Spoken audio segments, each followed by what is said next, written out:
Hello everyone, geography का एक छोटा सा topic, rift valley, ramp valley, block mountain, host mountain. Actually class के दौरान भी कंफ्यूजन हो जाता है क्योंकि इसका स्ट्रक्चर सेम है, बनने का प्रोसेस अलग है, इसी कारण नाम अलग कर दिया गया है, बट स्ट्रक्चर सेम है।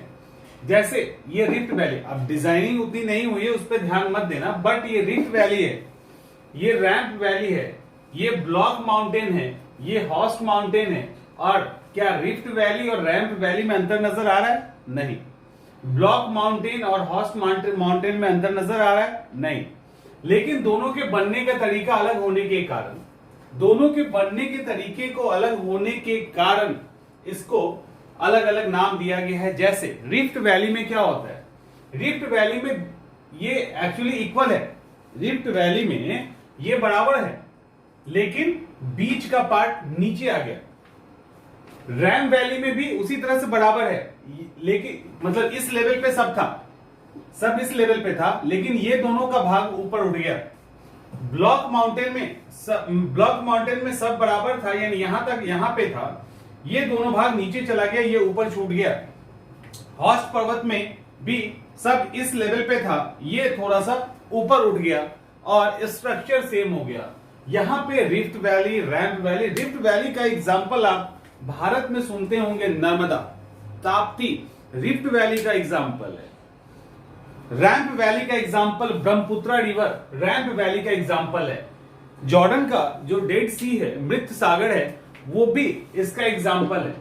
और ये सब इनहेरेंट फोर्स का अंतर, बहिर्जात और अंतर्जात दो बल होता है ना, तो इनहेरेंट फोर्स यानी अंतर्जात बल का एग्जांपल है। यहां पे क्या होता है, यहां पे इन दोनों पार्ट का खिंचाव होता है दो तरफ। जब ये दोनों पार्ट अलग अलग तरफ हल्का सा निकलते हैं, एक फॉल्ट का निर्माण होता है और इस बीच की जो जमीन है वो नीचे की तरफ चली जाती है और इसके कारण रिफ्ट वैली का निर्माण होता है।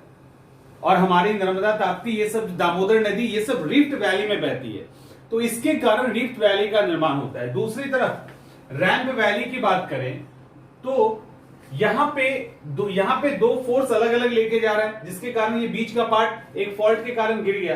अब फोर्स दोनों को यहां पे पुश कर रही है, यानी दोनों तरफ से फोर्स ताकत लगा रही है, जिसके कारण ये दोनों भाग उठ जाता है और ये जहां का तहां रह जाता है। और इससे रैंप वैली का निर्माण होता है। ब्रह्मपुत्र नदी रैंप वैली में बहती है और ये सबसे अच्छा एग्जाम्पल है इसका। अब हम लोग अगला देखते हैं, वो है ब्लॉक माउंटेन। ब्लॉक माउंटेन में क्या होता है, ये दोनों भाग नीचे की तरफ चला जाता है और ऊपर का भाग छूट जाता है, तो ये एक माउंटेन का शक्ल लेता है, इसको ब्लॉक माउंटेन कहते हैं। भारत का सतपुड़ा पर्वत, जर्मनी का ब्लैक फॉरेस्ट, पाकिस्तान का साल्ट रेंज और अमेरिका का सियरा नेवादा, ये सब जो है ये ब्लॉक माउंटेन का एग्जाम्पल है। और अब है ये हॉस्ट पर्वत, इसमें क्या होता है, दोनों अपनी जगह पर है, दोनों अपनी जगह पे, बीच का भाग ऊपर उठ गया और इसको हॉस्ट पर्वत कहा जाता है। जर्मनी का जो हॉस्ट पर्वत है वो हॉस्ट पर्वत का एग्जाम्पल है। तो देखने में कितना दोनों के अंदर सिमिलरिटी है, यहां भी है, लेकिन इनके बनने के कारण इनका नाम अलग अलग हो गया है और इसके कारण कंफ्यूजन भी होता है।